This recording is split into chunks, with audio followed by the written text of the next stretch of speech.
Good day, everyone, and welcome to Wheels Up Live. I'm IAD bound, and we're glad you can join us on this Sunday.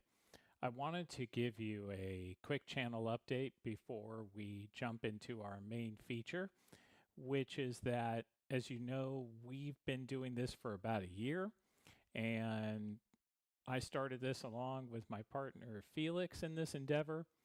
And due to some fun and exciting life events for Felix, he has decided to leave Wheels Up Live and continue on with all the stuff that he needs to be getting on with as the days progress. And so I have decided to continue on as a solo project for now. Maybe someday down the road we'll have another co-host.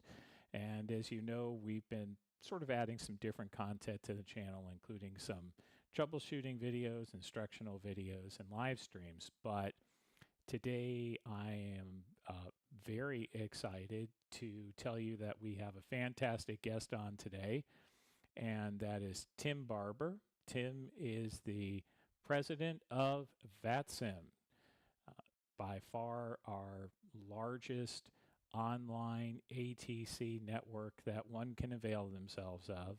And as you know, it's a stalwart in the community. And so we're going to talk with Tim today about, well, everything VATSIM and Tim's own journey in this space. And so please welcome Tim Barber. Hi, Tim. Hello, how are you? Hello. I'm good. How are you doing, sir? Really good, thanks. So, Tim, I guess a first question that we always sort of ask folks when they come is, how did you find your way into flight sim? It's a great question.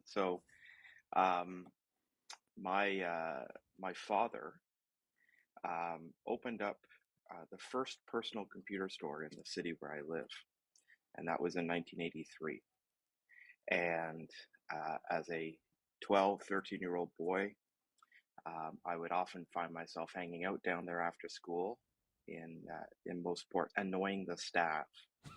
And in order to get me out of the hair, they would sit me down in front of a computer and say, "Here, play this." And I remember uh, one of the employees who I still am in contact with today sat me down in front of the very first edition of Microsoft Flight Simulator, and I remember just being enamored with it, but never really grasping it at that age and at that level of technology. But the bug was set, and when I graduated high school, I went and got my private pilot's license, went to college, pardon me, went to university first, and then joined an aviation college here in Canada. Became a professional pilot in 1997. And I did that for 10 years, mainly doing charter work and flying air ambulance missions for the province of Ontario, and built up about 5,000 hours, and probably still one of the highest Cessna 421 hour pilots in Canada.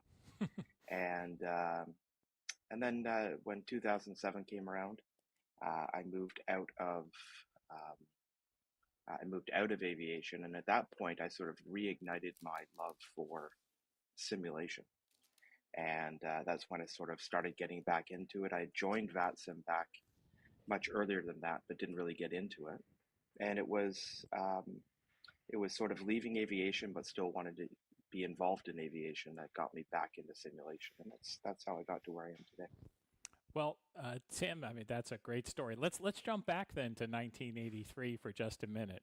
So Yeah, that had to have been probably the first iteration of Microsoft Flight Simulator. yeah. I think there may have been another one that was around at that time. Not that I know personally, but I have some vague recollection of that. But I'm I glad the seem to bug remember bit you. that yeah, there were some fighter jet simulations back then that came through the year, but at some point I probably owned and played with every version of Microsoft Flight Simulator along the way. So um, yeah, it was like I said, the employee who sat me down in front of that computer that first day and lit that bug that really sort of guided the rest of my life. That's amazing. So tell me about some of these real life, air rescue missions. What sort of work did you engage in, and how did you find yourself in that niche? Sure. Yeah. Um, the My first job out of aviation college was actually flying Cessna 172 over Toronto, doing either traffic patrol, which we would carry a broadcaster beside us who would give live traffic to local radio stations. Oh, sure. And then the other half of the job was towing banners, which I loved. Just so much fun to do that. And I did that for about a year. Um, but I sort of wanted to move back closer to family and wasn't really digging living in Toronto so much. So I applied for and got a job for a company, like I said, a company here whose main job was 70% air ambulance, 30% charter, give or take, in any given year, and under contract to the provincial government. So on any given day, had no idea where you're going, how long you would be gone for, or even if you were going to fly at all. Sometimes you just hung around the airport and did nothing. But terrific job. Met wonderful people doing it on the paramedic side as well as the pilot side, and um, yeah, it was. Don't regret any of it. It was a fantastic job. Sounds amazing. So I guess one of the questions I know that comes up a lot when you think about flying in Canada is tough weather. And I wonder if you might have any sort of hairy weather stories you might share. I wouldn't say hairy weather stories. We were pretty cautious, and we weren't doing emergency transfers. We did the non-emergent transfers. The way I always explained it to people is that if you got into an accident on a highway, the helicopter would come pick you up and take you to the nearest trauma station, trauma hospital. But um, at that point, when you were ready to go back closer to home, um, then they would dispatch us to come pick you up and take you back to wherever your home hospital was. All of it was covered by the government, so it's part of our universal health care up here. Is that you have that right to be at a hospital close to your house, Ah, okay. close to where your family is, and stuff like that. So in terms of weather, yeah, winter weather is winter weather. I think the toughest part was always when we'd be flying into our remote airports, right? Like if you were going somewhere that had no de-icing capability, you couldn't go in there if the weather was poor. Um, so we were very careful. We made sure we were never in a situation where we were going to get ourselves into a situation that we weren't going to be comfortable with. And I tell you, I'll say this to a lot of people. It always amazed me that we're flying an aircraft that was built in 1975 with 1975 technology. But just like any other plane, you can get it down to 200 and a half on an ILS, and the runway is right where it's supposed to be. And that was the best part of flying for me was using that technology to get to the ground. Just breaking out right at the right time. Sure. Yep, Yeah. Uh, absolutely. something I think we all enjoy in the sim. Certainly, I can only imagine what a kind of little thrill it is as you're working away on in real life on these kinds of landings. Hmm. And then you said you sort of moved on from there, and I know you've got some other family businesses and things, but you found your way back to flight sim at that point. And what were you doing initially in that time period? You know, it's it was really just connecting to the network, doing flight sim stuff. I really enjoy the high fidelity. I'll call them two blinder sims, the PMDGs, the Phoenixes. I will do some GA stuff, but I do like the simulation of sort of real world airline routes. I belong to a couple of virtual airlines, and that always gives me a great amount of pleasure. I've made so many friends through this hobby, and whether it's going to FS Expo or other events and being able to meet those people in person is a real thrill for me. Um, you know, because of my background in aviation and going through aviation colleges, I have a lot of friends who are airline pilots, Sure. and I stay in contact with as many of those as I can. I try and keep pulse, my finger on the pulse of what's going on in the aviation industry in Canada and worldwide. Um, and yeah, it fills a big part of my life, right? It fills the part of my life that I had to give up when I gave up my aviation career. I love flying. I love everything about aviation. I'm very passionate about it. And, to have come across VATSIM when I did, and I remember I'm a professional pilot, and I remember connecting to the network for the first time and flying out of my home airport and, just wondering, like, am I doing everything right? There's so many new pilots who have never flown before do when they connect to the network, right? Sure. Um, but I remember that in my first flight, I met my friend Gary, who was working Toronto Center at the time, and we ended up through the years. We've met a few times, and just last night we did a flight together on the network. So um, yeah, it's VATSIM and flight simulations. It gives me a lot of soothing time in my life.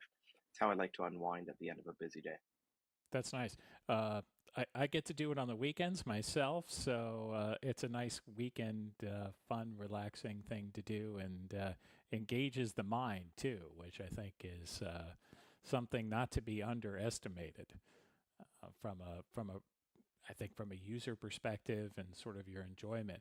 And so tell me, you like the airliners, you're in a couple of VAs, because one of the things that I think we could talk about as well is that the virtual airlines and VATSIM kind of go hand in hand in a lot of respects.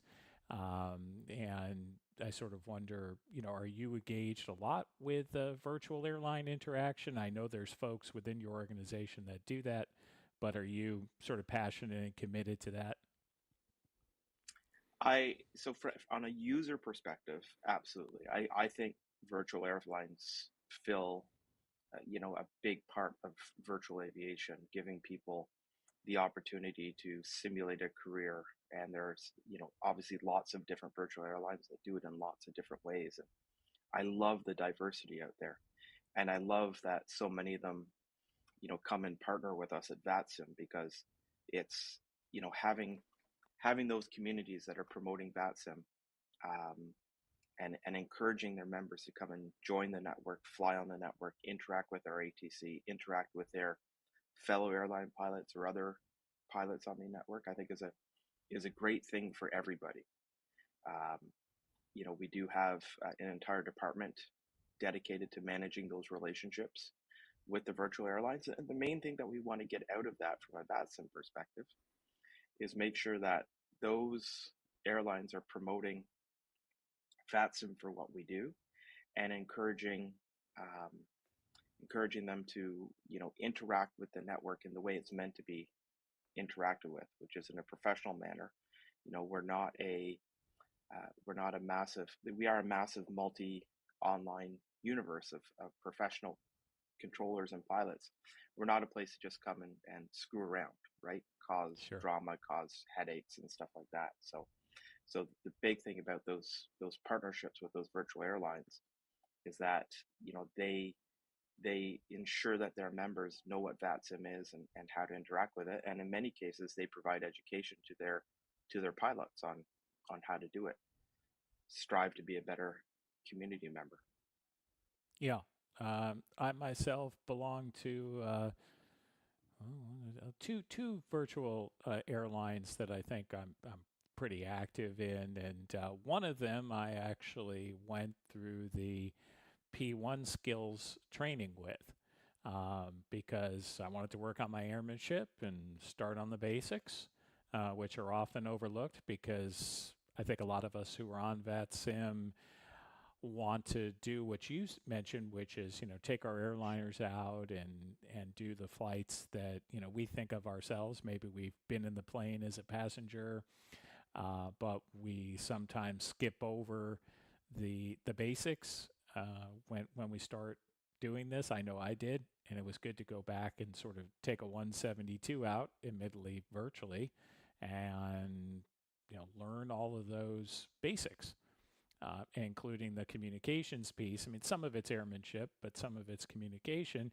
And, when you're operating on the network, those go hand in hand. Yeah. So, how did you get involved with VATSIM initially then? So I can't remember exactly. I don't know how they came across my sphere of knowledge. Um, you know, if I think back to my days when I was at college in Toronto, I remember at that point joining what at the time was SATCO. Right. Um, uh, and then, of course, that, they split off and VATSIM became a different entity. I know when I joined VATSIM because I can look in the records and I can see, Sure. you know, when my number joined. But do I remember exactly around that? I don't. I'm far more clear in terms of when I sort of got re-engaged with the network in the late 2000s. And, I did it as a pilot first, got into the controlling side of stuff, really enjoyed the controlling side of stuff. Um, Unfortunately, in my current role as president and all the other stuff that I have going on in my life, I limit myself to a couple of flights a week and can't really get into the ATC right now, but I'll get back into it at some point. Hmm. And it was, I started getting involved at a local level. The first thing that I did is the director of the Canada division back then opened up the first ATO, the first training operator for pilots. And so the first organization that was giving out pilot ratings was VATCAM. And I Oh, was involved okay. with that as an instructor, an examiner, helped build the program. And then from there, I ended up on the board of directors in various roles. And now I'm just into my fourth year as president. So that was sort of your pathway into VATSIM Canada, and then ultimately the overarching organization. Yeah, And exactly. so tell us a bit about the VATSIM organization. There's material on your website; people can look at it. But from your perspective as the president, how do you see the structure, and what are the basics for those who really don't know how VATSIM operates and is organized? Absolutely. Well, I'll sort of pull this back to a 30,000-foot level to use a Sure. good aviation saying. A few years ago, um, a U.S. based charity was formed, um, and that became VATSIM Incorporated. And so the operation of the network, the funding of the network, all of that is done through the corporation. The board of directors for that corporation has delegated the day-to-day operations to the board of governors. And so I'm the president of the board of governors, and we have a number of vice presidents that fill various different roles, all very important, and all of them have various staff members that assist in running the day-to-day operations of the network. We have, a user agreement that everyone must agree to when they first sign up. We've got a code of regulations, and more importantly, a very recently updated um, code of conduct that all of our members must abide by. And they just sort of set up the rules of the playground to make sure that everybody understands what the network is for and what the best way to be a valid and a participating member is. And, we strive to simulate the real world as much as possible, recognizing at the same time that we are an education facility. We're a Sure. place for people to learn, and whether they're learning how to fly and simulate the real world, or whether they're learning how to control and simulate the real world, that is what our guide is, and that's why I say that the people who are looking to come into the network and just cause havoc, they're not the right members. They're fundamentally incompatible with our membership, and we do our best to educate them and either get them on board or they can go find a different playground to play in, which is more in line with what they're looking for. So yeah, I don't know if that really answered your question, but from a physical perspective, obviously we live in the cloud. Sure. We have servers. We have servers that run all of our hosting software, our FSD software, which is what does all the communication between airplane to airplane and airplane to ATC. And we have an unbelievable team of technical experts, um, that are always looking to improve and just make our network that much stronger, that much more reliable. Um, we've gone through, and I'm not a technical person by any stretch of the imagination, but I know that we've gone through a lot of technical updates over the last 4 years.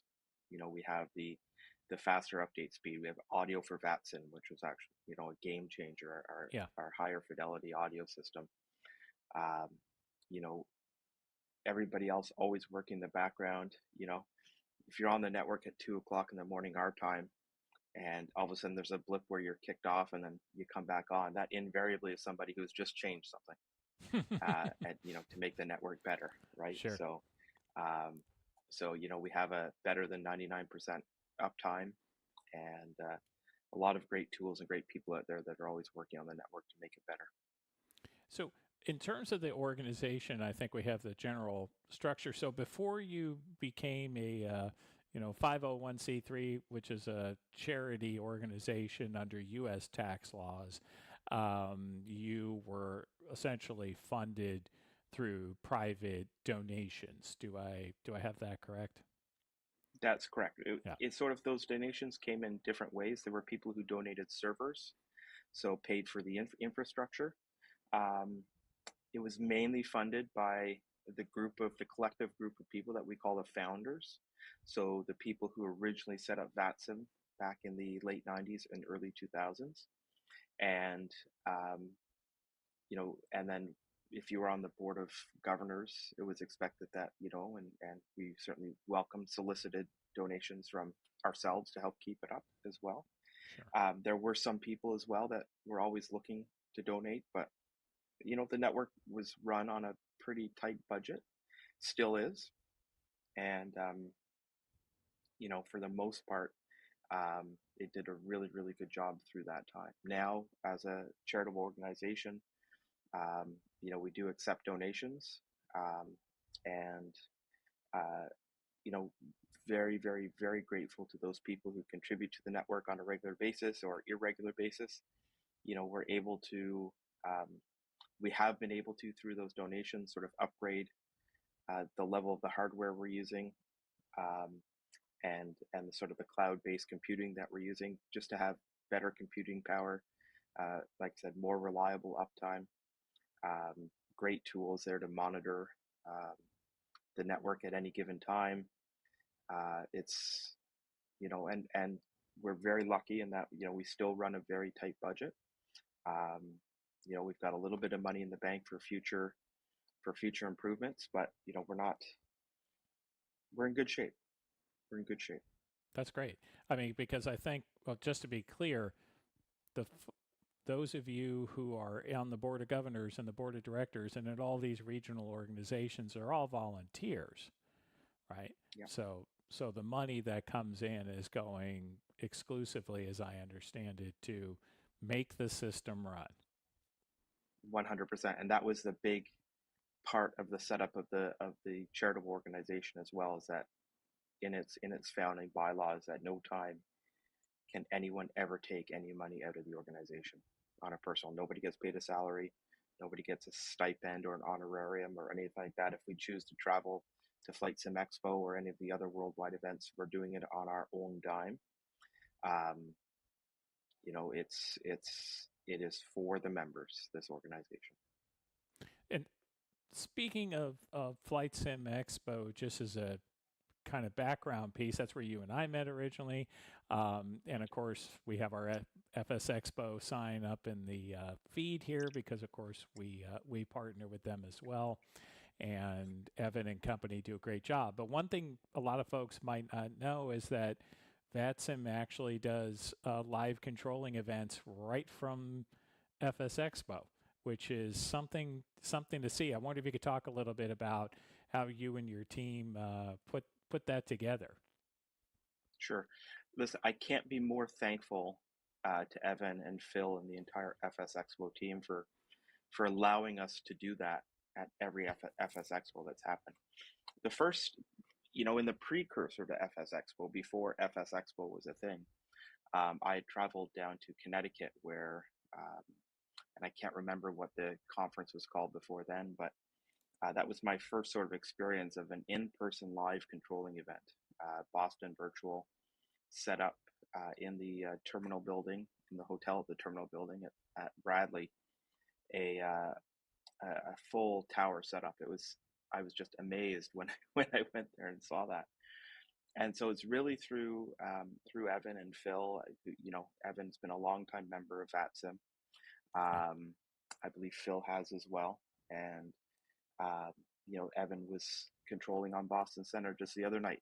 Got a chance to chat with them, and Mm-hmm. um, you know they they have done us a huge favor in terms of allowing VATSIM the opportunity to host our Friday night operations, Friday night ops event with VAT USA um, on the Friday night of the event live.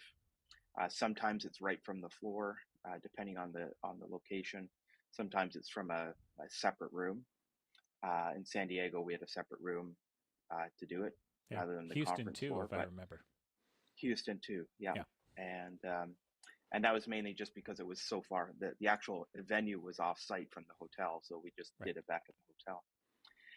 Um, and yeah, and then during the event, so the Saturday and the Sunday of the event, we have just live sessions with controllers logged in live on the network, and any member of the public who's attending can just come by and chat with us, see what's going on, and we just get such positive feedback. Like, I don't think anybody who comes up is ever just not interested in seeing what's going on and amazed by the realism of it all. We have to thank uh, our volunteers that create the software as well, whether it's the software that hooks our airplanes into the network or the controlling software. Um, just can't thank those people enough for not just building it, but just continually upgrading it, and trying to make it as realistic as possible on the controlling side as it is on the pilot side. The So many of our members have gone on to careers in aviation and careers in controlling Yep. from starting at VATSIM, and there's hundreds of examples out there of people that are still members of the network, still active on the network, that are real world FAA, real world controllers in Europe, whatever the case may be. Yep. In fact, we had someone on a few months ago, Hawks, who's a controller out in the Midwest, and he's an FAA controller out in the Midwest. Mm-hmm. So, and it was a very interesting sort of sim to real life professional transition. And I think it's one of the things that we'd like to highlight here on the channel, how these things interact and how the two can flow together. And so, for example, you went from you went from sim to real world, back to sim. We've had another fellow on who, flew for KLM for a long time, who then came to sim. It's always an interesting combination. And I wanted to mention that there's a little note in chat here from Captain Cherubus, who said he got to meet all of you at Expo and found it fascinating and really loves flying on the network. For those of you who don't know, Captain Cherubus also has his own YouTube channel. It's lots of good stuff on there. Go check it out. So in terms of the organizational piece, we talked a little bit about how you have your board of governors, you got a board of directors, and then, all these different regions have representatives. And then, of course, there are some that are down at the national level and I guess at local levels. How do you sort of make all those integrate? Great question. So we have three vice presidents on the board that are each responsible for a different part of the world. Um, we have Mandy Manigo, who looks after the Americas. We have Simon Irving, who looks after Europe, um, Africa, and that area. And then we've got Anis, who takes care of everything in Asia and the South Pacific. And those vice presidents, then below them, have all of the regions and the divisions, and then all those areas. And it's, from a governance perspective, we're all governed by GCAP in terms of, the global policy in terms of how ratings are handled, how those different FIRs, or in the US, in the case of US Arctics, are set up. so that they're all, obviously it's not the same worldwide because there is um, different iterations of how ATC works in different parts of the world. We can't set a global standard and have everybody working to the same level of training, same Right. level of how to control. Right. Um, Otherwise, it would be a little so, confusing as well, because if you well, and have actual different regional policies, yeah. well, that's just it, and even different regional rules, right? Like, I enjoy flying in Europe, but it's completely different than flying in the U.S., even in the real world, and those differences are simulated on VATSIM as well. And so, again, it's volunteers right across the world that are administering training to controllers, um, helping them learn the local way to control. We have a number of members that control across different parts of the world and have learned what's different about controlling in Boston versus controlling in London, for example.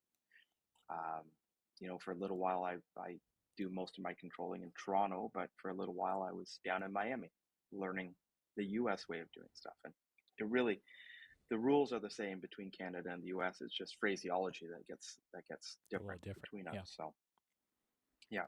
So at the end of the day, we have this cascading system of governance where everybody sort of reports up to and is responsible to the vice presidents of those different regions, and Simon and Manny and Annis are all there to support and help and have their own staff to support and help and provide that framework under which those regions and divisions can exist. It's really interesting to me because, of course, I've been involved in a couple of different regions. When I did the P1, it was in the UK, which was very unusual, because the UK has some very special things that go with all of this crazy London airspace, and we're flying our little Cessna around, trying to transit Gatwick and these sorts of things, where the phraseology is completely different than here, but it was still, the principles are still the same. Also, they have their own Discord server for the UK national group, and it's interesting how busy they are publishing standards and things for their group. And I noticed that varies from region to region in terms of just how much work is going on or the depth of it. But my sense is that you'd be hard pressed to think of almost anywhere in the world where you don't have an organization. Am I getting that right? I'm pretty sure it's almost, I can hardly think of any place It's where there isn't. Yeah, there's some, again, there's some areas that get sort of captured by a blanket, for example. Sure. Each of the individual FIRs in Africa, for example, don't have um, their individual stuff, and there are some areas that that are just not used a lot, and so we don't have you know the software set up for those areas. Um, but that being said, for the most part, yeah, there's really nowhere in the world that you can't find an opportunity to control or fly, and at some point having ATC. There's obviously areas that are much busier than others. Part of that is driven by where pilots want to be. Pilots want to be where controllers are. Controllers want to be where pilots are. Sure. And you don't want to connect to the network and be there for 2 hours as a controller and never see an airplane, right? Right. But by the same token, there's that if you build it, they will come type mentality where, at some point you need to show consistent ATC coverage, and then you'll start getting pilots. So that actually brings me to another question related to the growth of the community. Obviously, you've seen the same numbers from people like, Jorg, who have presented at Expo and at other, venues about the number of users who have come on board with Microsoft Flight Simulator 2020. I'm assuming you have seen a corresponding growth, obviously not the same numbers, but a corresponding growth in VATSIM membership. Can you talk a bit about maybe how that's changed over the past 4 years? Absolutely. Well, it's funny that you mentioned that because I actually had prepared. I just pulled up the dashboard that we have right now, so I can tell you that right now, as of this minute, VATSIM has take off my glasses for this, 183,285 active members across the world. So that's controllers and pilots. And that is everyone who has connected at least once in the last 12 months. Okay. When you Wow. look at that and how that's broken down,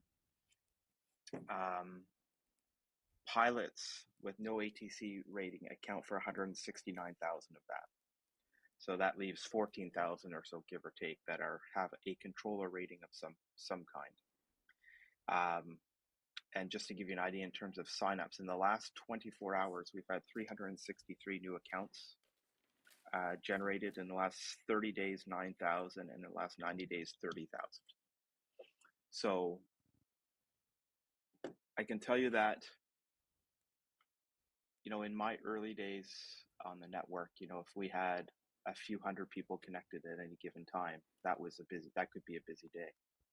Sure. And FlightSim 2020 absolutely led to a large increase, and a lot of that attributed to the fact that Microsoft, did pieces on us, encouraging members who were getting into FlightSim to look at VATSIM. Some great advertising pieces that they did for our network, and we absolutely had a huge increase.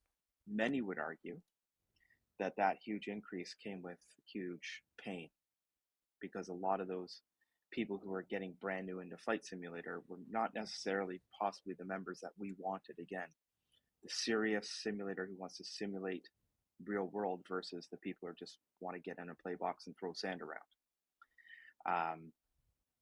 We had to do a lot of public facing messaging. We had to build a new sort of entrance exam. So people had to do their P0 course before becoming a member, which the goal of which is to make them, more than anything else, have that very basic level of knowledge about aviation, but also understand what the network is and what the network isn't. Part of having a whole bunch of new members at the same time as well caused, strains on the network.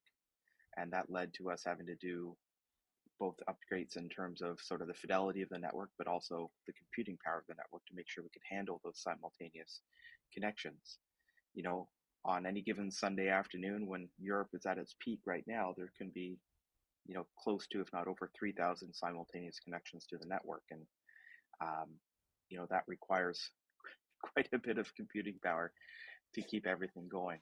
And so, with increased members, increased usage comes, the fact that it's great to have lots of people on the network at any given time. Everyone sort of generally has the same hobby, the same passion for aviation. But as a network, we've had to really sort of build some protections around that to try and do our very best to make sure that people who join the network understand what it is and what it isn't. We've just made some new changes to the code of conduct, which is sort of further cementing the fact that VATSIM is a place for the serious simulator, the serious pilot and controller who wants to simulate real world stuff. We want you to have current maps. You need to be able to fly your airplane before anything else. We don't want you coming and jumping into a Boeing 737 and not knowing how to use it. If you're going to file a flight plan from Boston to Los Angeles, and you're going and you're pulling it off of FlightAware, so you get the real world routing, well, you better know how to fly it. You better know how to fly a departure procedure. If you're going to file a departure procedure, you need to know how to fly it. So we're continually trying to get that messaging across. And like I said, adjusting our code of conduct as we just have to sort of further cement that into the community. It's difficult for controllers when you log on. You're in Washington, and Washington Center is a busy place with a lot of overflights, people going to and from New York, Philly, up and down the eastern seaboard.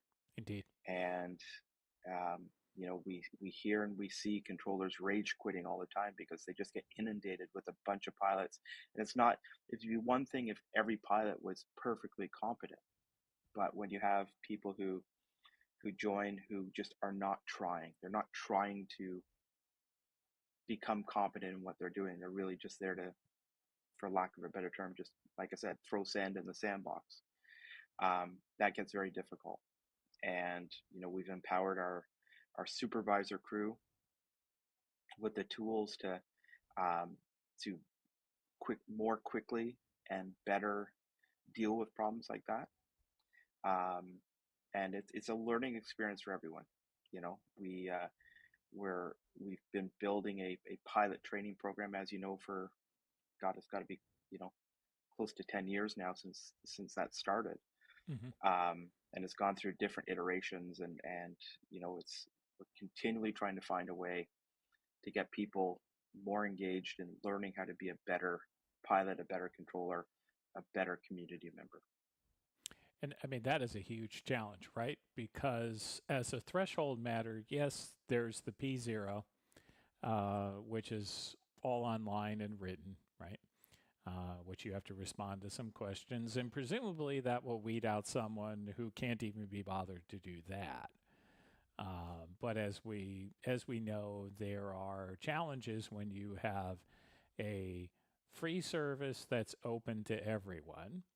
And I know there's no perfect answer to the controllers who get frustrated, or frankly, of course, the other pilots who sometimes get frustrated on the network. But I think, and I could be wrong here, I think as I look forward to something like MSFS 2024, where they're working hard on building out a career mode, that might encourage some people to take more of a structured approach, which, I don't know if you're working with the Oregon Seb on any of this, but help them make their way to Microsoft, I mean, into VATSIM and do well and enjoy it more. Yep. Listen, your lips to God's ears, right? It would be, it would be great if that's the case. Very, very closely watching sort of the 2024 space.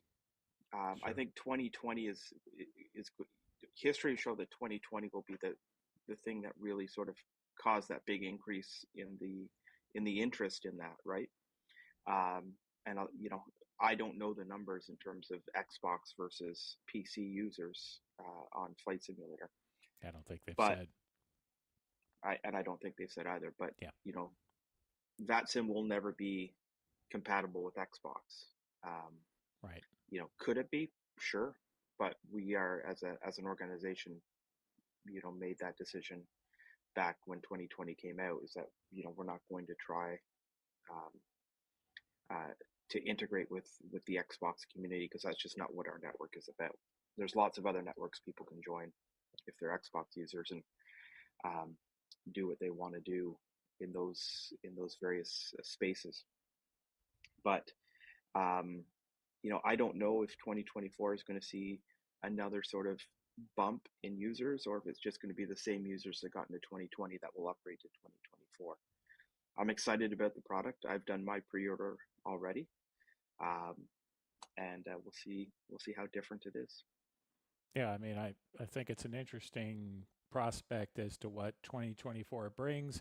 Obviously, Microsoft has chosen to approach this, I think, with more activities that I think they're hoping will bring a different group of people into the environment. Whether that's doing, helicopter rescues, crop dusting, all these different activities they have, but possibly the career mode as well.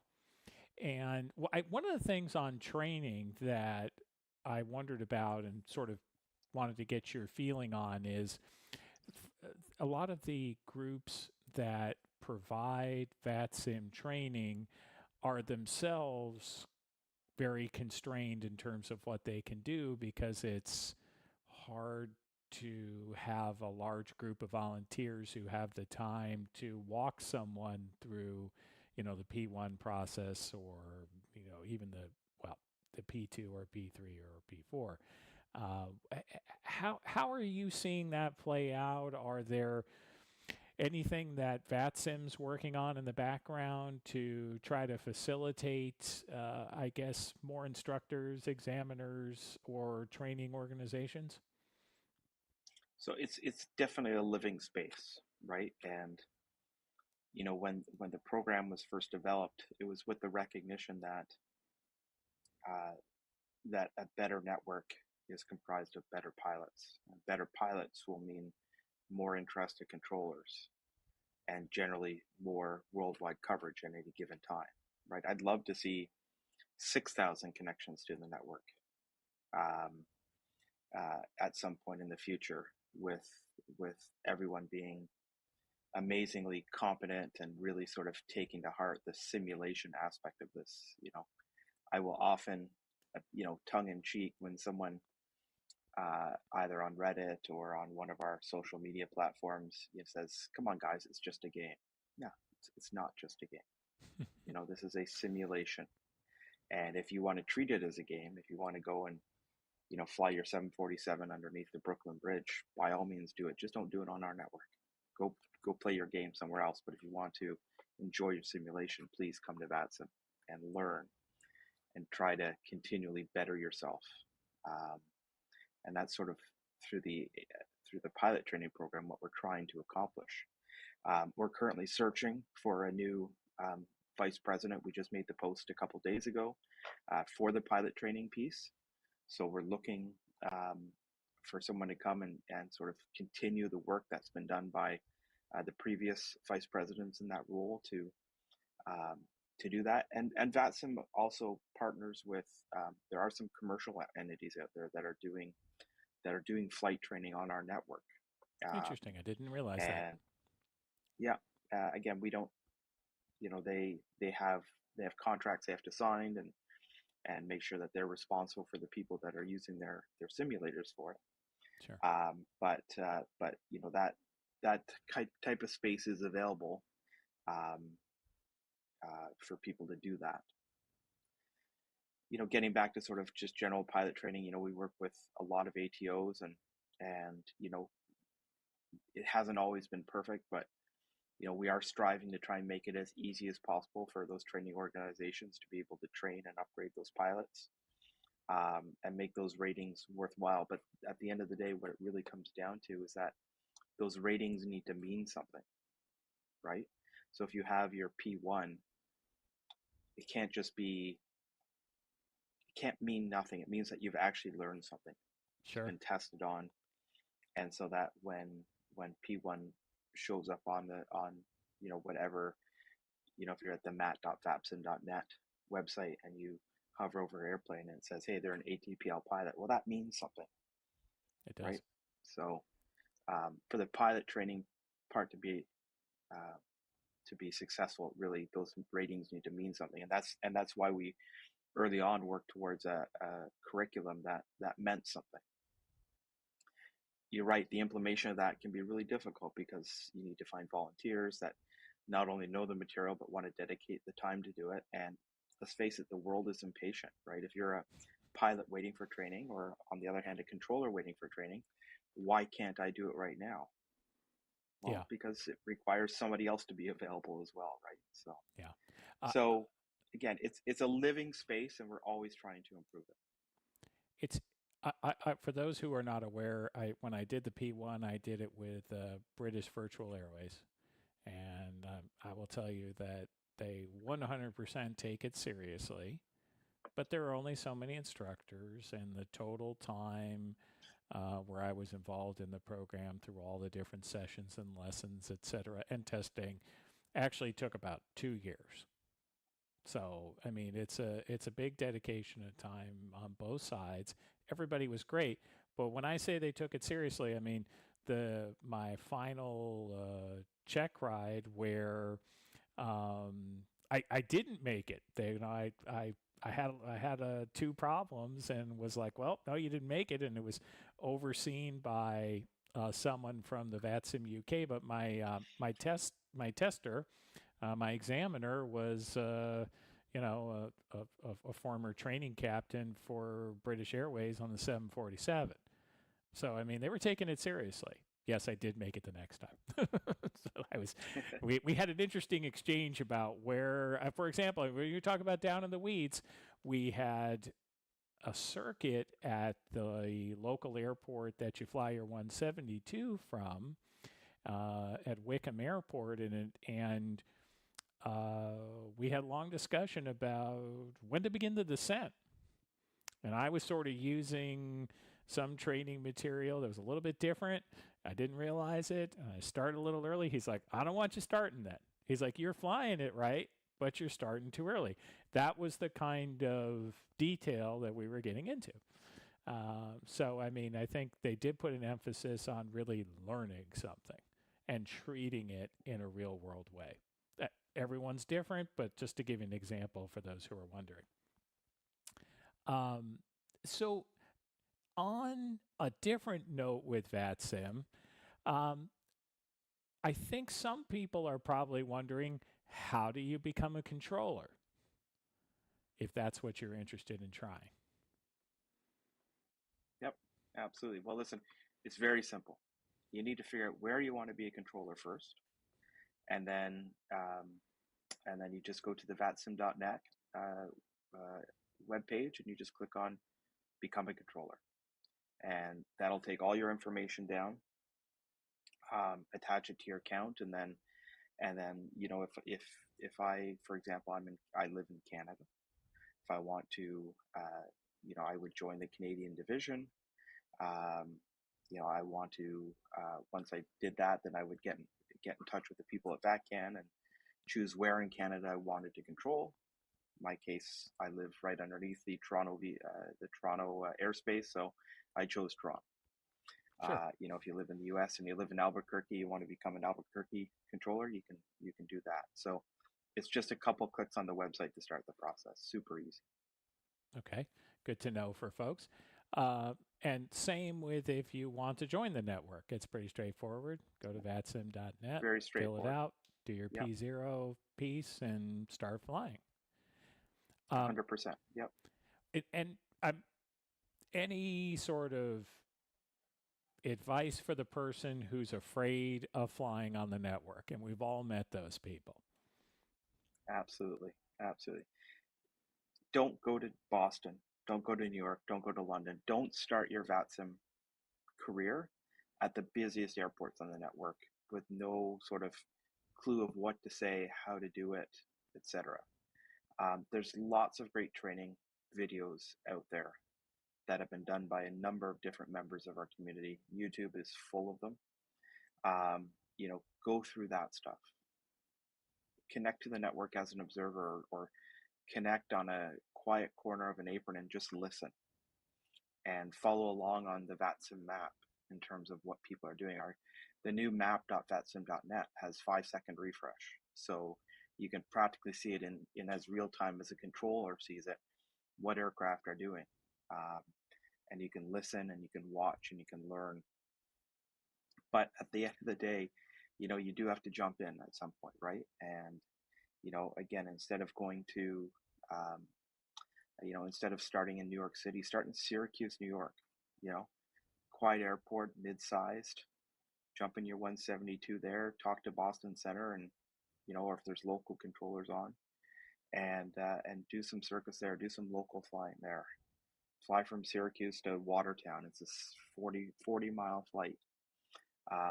Do stuff like that. That's easy. That where there's, you can go onto the map at any time and see where there's controllers online, and just pick 2 quiet airports to go to and from. If the controller's not too busy, then they'll be more than happy to help you. We have a great community for that, and a lot of people that really want to invest in having a better network, a more fun network for everyone. I just take that one step further too, is that if you live in the United States, join the network in the United States. There are differences around the world, and you'd be a real fit, even if you're an experienced pilot in the US, but you've never flown in Europe. Start in the US on the network. Start with what you're familiar with before starting to learn the challenges of other airspace around the world.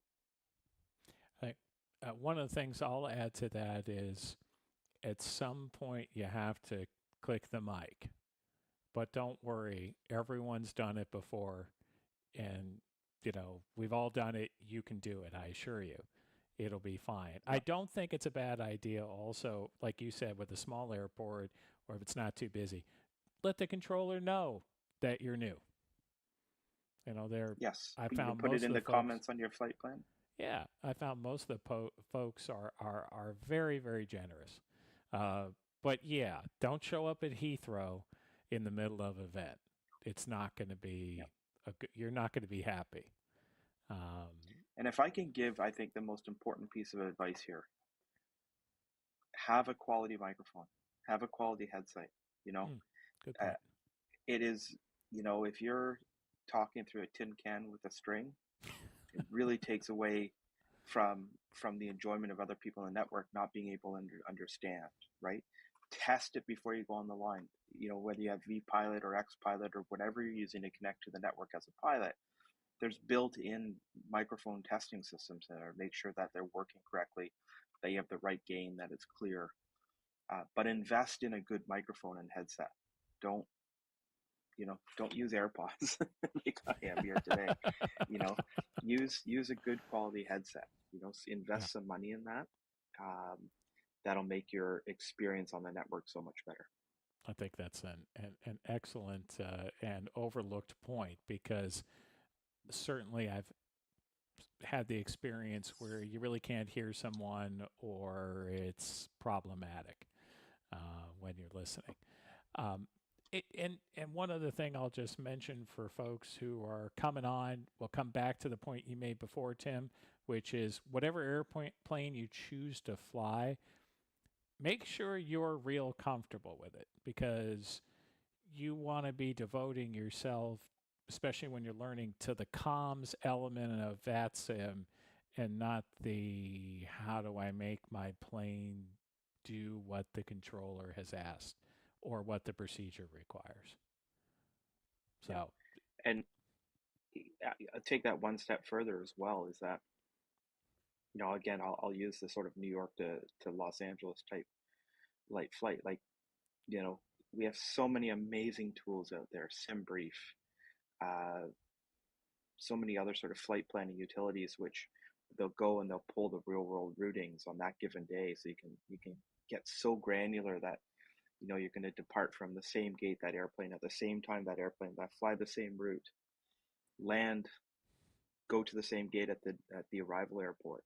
And it's amazing to me that with the simulation of the weather injections into our simulators, that if the airplane left at 7 and landed at midnight, you could leave at 7 and probably land within a minute of when the actual aircraft landed, right? sure. Following the same route with all the same weather. But you need to know the route. You need to study it. Again, if you're going to simulate being a real world pilot on this network, then act like it. Learn the route. If you're if a controller wants to give you a shortcut and clears you direct something, you should at least have read the route ahead of time to understand what's going on, right? And you'll often hear pilots that are asking, not understanding what that means, not understanding how to go direct, you know, Right. to fly the magenta line. Um, so you need to know your route, know your aircraft, know how to use your FMC, um, learn how to use the airplane the way it's meant to be. There's some amazing people on this airplane who are real world Airbus or Boeing 737 pilots who've done great videos on how to do that stuff. And I encourage everyone to be continually learning that stuff. I Uh, we I agree with you. There's some great videos out there, and we had a comment in chat that I think isn't a bad idea. It says have a fellow pilot join you on Discord and try to help you with maybe what to say if you're nervous. Not a bad idea. and that's a great thing about the virtual airlines, is that those communities are built around mutual assistance, right? They Absolutely. build this structure so you can simulate a real world aviation. But I think of a number of the airlines that I've been a part of through the years. Some are still here, some are not, but they are all about the community and helping each other. And with the advent of Discord, right? Like, I'm a member of way too many Discords, far many than I need to be, but I Me am too. just because of my role, right? Everyone invites me to their local one and I'll join. But the information that flows through those networks is unbelievable. They're great.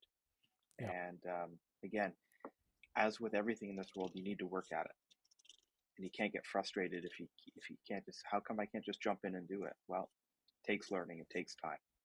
Sure. But the rewards are fantastic because once you become an expert at flying your airplane and controlling your airplane, then you really sort of get a sense, a real world sense of what it's like to be an airline pilot, real world pilot. And That's the certainly, best as part about this network. yeah, I mean, as you say, I think we both know a number of real world pilots who are active on VATSIM, because they like it and they enjoy it and they feel it's realistic. I mean, Yep. obviously there are going to be days most of the times you're not necessarily going to have 100% end-to-end coverage or whatever, but as a practical matter, what you get is everyone's trying for realism. Yep. Let me ask you a different question about technology now in terms of the realism and what's happening. So, in recent months, you have brought in using a CTAF frequency around your U.S. airport if a controller's not on. In most cases, the CTAF piece is just whatever the tower frequency is for your convenience. And you've also implemented some automated pre-departure clearance. What were some of the reasoning behind that, and how are those two programs going? Sure, no problem. So the CTAF program, which is now being expanded, by the way, so it's not just the United States. Soon it'll incorporate Canada and Mexico as well.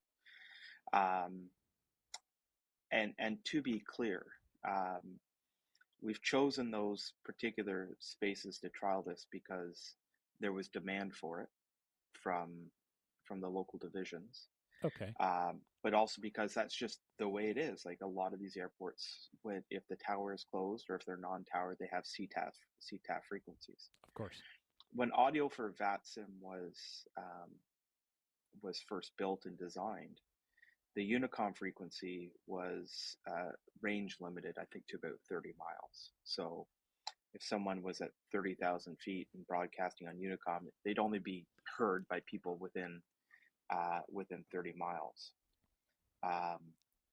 We don't have that restriction on the CTAF, but because of how CTAF works and how we're sort of implementing the program, it's, you'd be on Unicom until you're sort of within 5 miles of the airport, and you'd be switched off to CTAF as you would in the real world at that point. So there's no real issue with frequency bleed over in that case. It adds realism. So that's the first part. It's more realistic. Realism for me is more fun. I at first was a little bit hesitant, but having used it many times, I think it's great. I also spend a lot of time correcting people who are still broadcasting on Unicom when they should be on a CTAF. But when people realize, oh, I didn't know that, right? Even though we advertise it, quite a bit. So the CTAF program, I think, is been met with a lot of positive remarks. The negative remarks are almost entirely around the fact that, well, there are still people on Unicom. Yep, you're right. Sure. There are. And does it cause conflict? Yeah, it causes conflict. But those people that are Unicom who aren't paying attention to the CTAF program probably never broadcast on Unicom anyways. A distinct possibility. And, yeah. And, part of the changes to the code of conduct that we just made are just to further enhance that requirement to broadcast on Unicom or the appropriate local frequency. So we've incorporated CTAF into our code of conduct now and the requirement to use it. And again, where I'm seeing it being used, it's being used brilliantly, really, really well. The pilots, I think, really enjoy it. Like I said, will it be worldwide? Probably not, because it's just different in other parts of the world, right? Yeah. We've spoken to our European colleagues, and it's just not something that fits into. They just don't have CTAF frequencies over there, right? Same in the UK. We're not going to implement something that isn't actually done in the real Sure. world, which is why it makes sense for us to do it where we're doing it right now. The PDC capability, that doesn't come from VATSIM, believe it or not. So that is unique to the developers of the software that's used in the VAT USA area. So if Hmm. you I connect to the didn't realize network that. in Fort Myers, Florida, and there's no controller on, you'll be assigned a squawk code by, you'll see a message come up from Auto ATC Yep. with a pre-departure clearance and a squawk code. And the reason that that is there is to make it easier if you're flying. I'm flying from Fort Myers to Washington, and I take off, and Jacksonville's online. Well, if I've tuned the squawk code that I was given in that message, then it saves a step for the controllers. And again, Sure. as the airspaces become busier, as more users come online as pilots, um, the developer of that software has just tried to make it easier. Um, the new thing that people are seeing now, and it's being spread to more and more Arctics across the states, is additional auto ATC stuff. For example, if you're flying into Boston and let's say Boston Center isn't online and you're approaching what would be considered your natural top of descent space, you will receive an auto ATC message now that says Hmm. that, to paraphrase, you're getting close to your top of descent. So, if you flight planned the J Fund arrival into Boston, it will give you that initial descent clearance. Again, Interesting. I guess I haven't seen that it's yet. not a, probably haven't seen it yet. Yeah. And it's that is not, and it's not a clearance. You're not in controlled airspace, right? You're not under Right. positive control, so you don't have to follow it. But it's really just as a reminder, because if Boston Center is not online, but Boston Approach is, for example, Boston Approach, the problem it's trying to fix is when Boston Approach is on and they have all these aircraft that have not started descending at the appropriate time. And that causes issues within that ATC facility. Um, so it requires the facility engineers to do some programming. Um, it requires the pilots to be filed and flying those specific arrivals.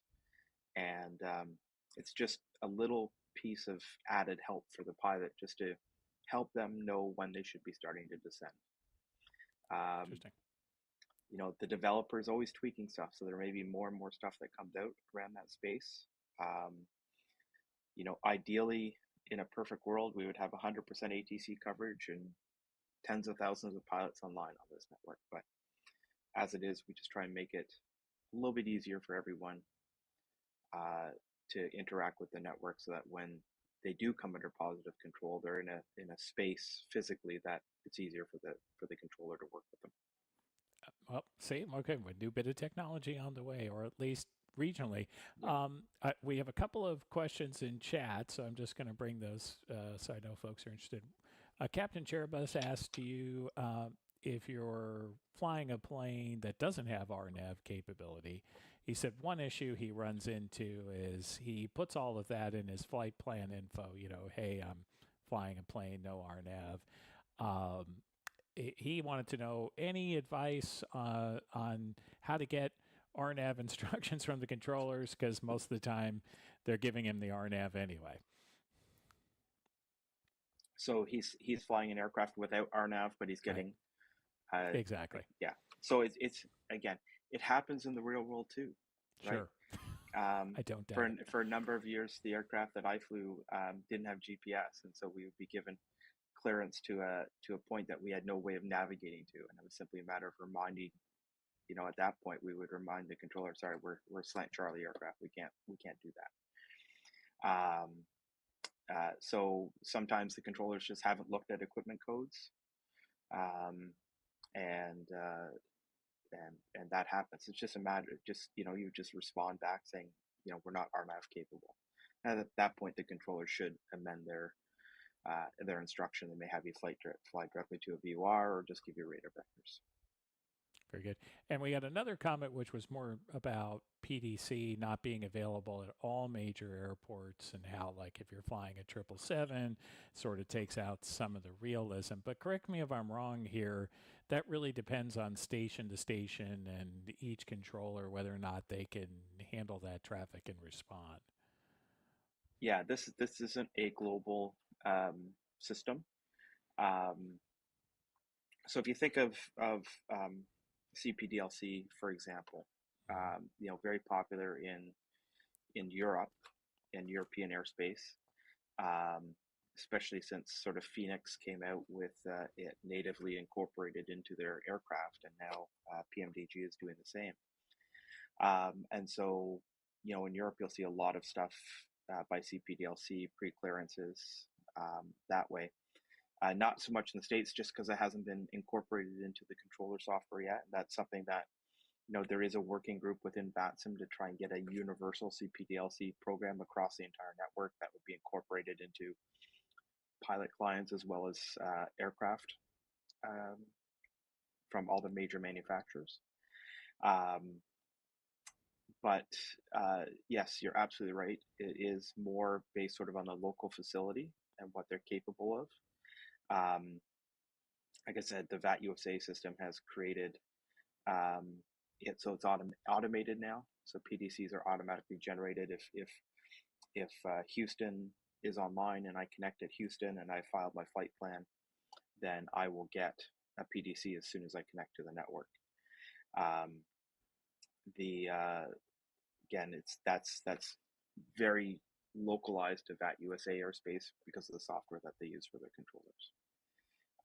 In other places, you might get a text message with a PDC, but it's probably also to some extent also reflective of what happens in the real world in some of those places, right? Sure. Maybe in Warsaw you can't get a PDC. Maybe you're always going to have to call and get a clearance up by radio. So I don't know. I'm just speculating. But Sure. Um, Actually, you brought to mind something that I've been very interested in, and it's a hot topic in a number of communities, which is um, with the increase in uh, VATSIM participation, the increasing number of aircraft that have CPDLC, PDC capability native to them, the issue of the sort of long term viability of the Hoppy system as a back end has obviously been a hot topic. And generally we understand there's sort of a working group that's trying to address this for the long term. Um, Without sort of giving away anything that you don't feel comfortable saying, uh, how are you seeing that process from VetSim side, and what do you think the prospects are of coming up with maybe a next gen system? I, I think the prospects are good. I can't commit to any sort of timeline on that. Sure. I know that in the Discord server that I'm a part of, there's active people joining at all times from different facilities, different companies, and there's continual discussion around it. Um, but I don't think it's next week, maybe next year. Um, Hoppy's a great system. Yeah. Um, And he's a nice Mind you, guy it's also as well. he's a super nice guy. Yeah. He's a super nice guy, and I think I think Phoenix was for sort of the first one to incorporate it natively into their aircraft, Yeah. At least in and I think that was a MSFS. big game. Yeah. Because Yes, yeah, in FSL had it, MSFS, but and I yeah. think yeah, and I think it was I think that was a big game changer for Hoppy in terms of network activity. Sure. If you now connect to if you have a look at the Who's Online page on the Hoppy website, it's massive at any Yeah. given time, right? And it's not just the pilots, but a number of different ATCs are also incorporating um, that system. If you have a look again at the Who's Online, if you're flying in, the other day I was flying into Brussels, and I got a PDC message with my gate assignment. Well, there's no controllers online; it's all automated. I think VAT UK is doing stuff around that as well. Various different ATC facilities around the world are using that network to try and provide a little bit of realism and also just helping people. Hmm. Uh, where am I going to park? Sure. Um, one question that came up was enhancements to the VATSIM map, including taxi designators, hold points, or gate designators. Yeah, Any work on that in the future that you know of? they're already there. They're already there. If you go to map.vatsim.net, so we used to work um, uh, with with a programmer, and our map was pointed to their map. Um, and unfortunately, he got ill and wasn't able to maintain it anymore. Um, so we had somebody else sort of step up and sort of create a new mapping system. And if you go to map.vatsim.net and you zoom in on any of the airports, you'll see that gates are listed, taxiways are listed. The more you zoom in, the more sort of granular that information becomes. Really important too, again, because it's now set up with a 5-second refresh. If you're, connecting at Amsterdam, it used to be if you were, well, for me anyways, in P3D when I was using the previous version of Flight Simulator, you could, you could very easily slew to another gate. You can't do that in Microsoft Flight Simulator. At least I can't do it. Yeah. I don't Oh, have the skills to GSX will do it. move you. Yeah, The well, I GSX suppose will GSX would reposition you move if you. you have Yeah. GSX. Just as a side Yes, note. which I do. But that's a good point. But anyways, the great thing about the map is you can go and you can see in very real time whether or not that gate is occupied or not. So, I've gotten to the point now, my habit is right before I connect, I will pull up the map and say, okay, is anybody at the gate I'm about to connect at? Again, part of the changes to the code of conduct is sort of addressing, making sure that the gate isn't occupied before you connect there. And if you are connected there, the person who was there first has the right to stay there. So, Right. yeah. It's interesting. I did notice the new map when you go to map.vatsim.net. It looks great. I don't think I zoomed in quite that far in any particular instance, but I'm going to give that a try on my Yeah, for next one. sure. For sure. So The I nice know thing, that. the nice thing too is that I was just going to say the other nice thing too. You click on yourself, you can follow yourself on the map. But if you click on Yeah, another airplane, you can follow two of you at the same time, which is great. Provides all the information. It yeah, provides information too on what your radios are tuned to. So if you're flying into, I'll use Fort Myers as an example again in Florida, and you see that there's another aircraft on the map, but you're not hearing them. You could actually see what frequency they're on. Are they on the CTAF or are they on Unicom by mistake? You can also see what they're squawking. It's a great little piece of technology. I love our new mapping system. yeah. It does look good. I gotta say. If I'll have to test it out in the spaghetti that is the London control area one day. Yeah. It's always interesting. So I know that you're limited in time a little bit here, and we've been on for a while. So I kind of have one last universal question that's sort of imponderable, but everyone with what's going on, I couldn't resist. Um, how are you sort of seeing the future of VATSIM, flight sim generally? Obviously, we talked about MSFS 2024 and some of the things that VATSIM is working on, and we've heard recent years characterized as kind of a golden age. What's your take on where we're headed? If there's one thing I've learned in my life is that everything is cyclical, right? We're at a peak right now, I think, with people who are loving flight simulation, who are really getting into it. And the great thing about VATSIM is that it is and always will be free.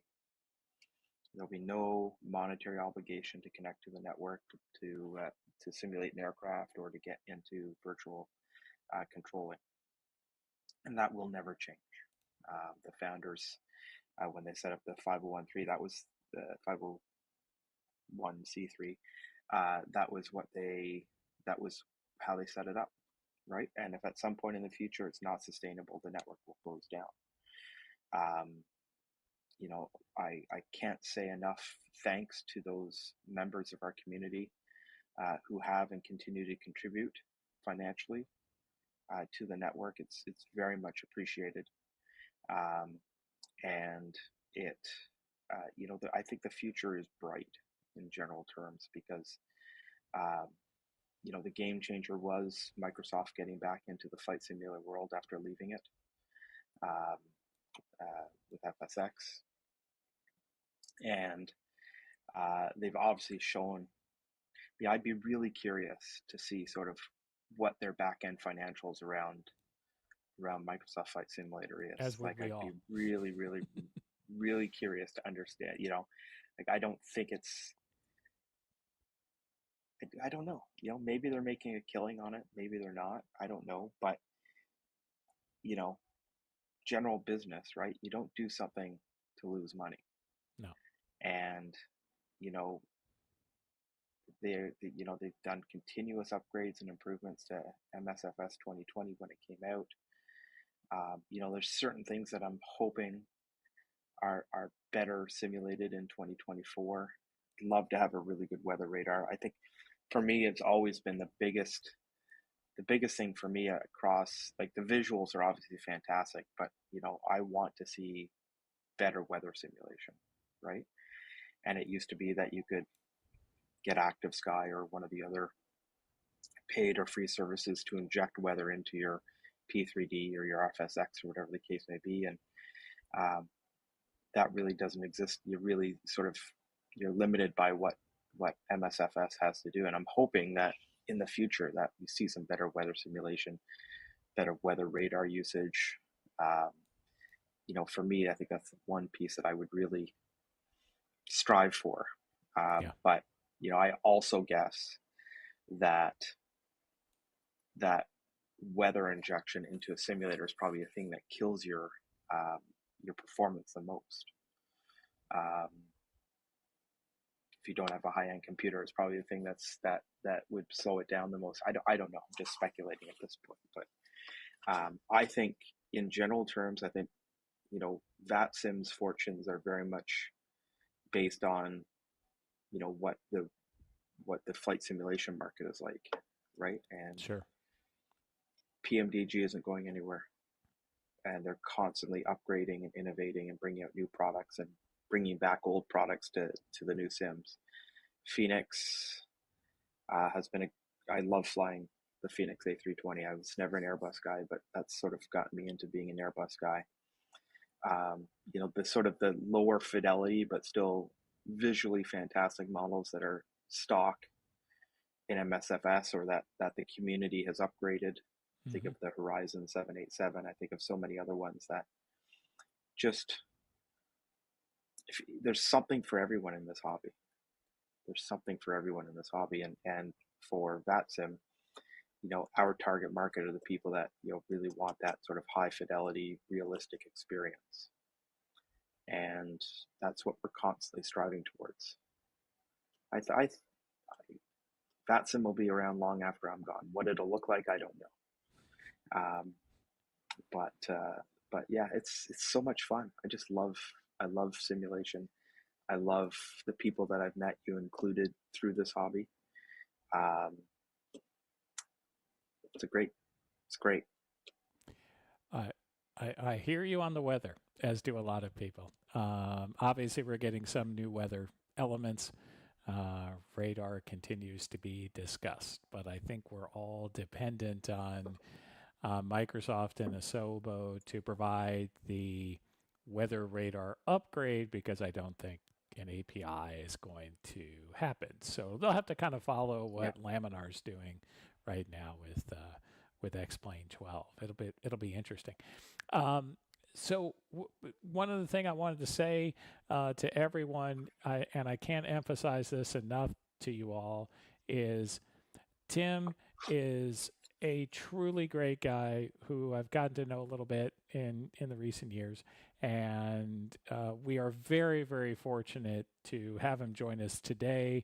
I think that we're very fortunate to have him at the helm of VATSIM, and I think that you can see that there may be no greater ambassador of the hobby. So, Tim, we really, really thank you for coming on today, and feel free to ping us anytime you want to come back. And of course, I'll just remind you all, VATSIM has its own Discord, which you can go to, and it's a very good Discord in terms of letting you know all the different events that are happening, changes in policies, sort of everything you need to know. And of course, in just a couple of weeks, Cross the Pond is coming up. I believe it's not too late to express interest. Might be the last day today. I'm not positive.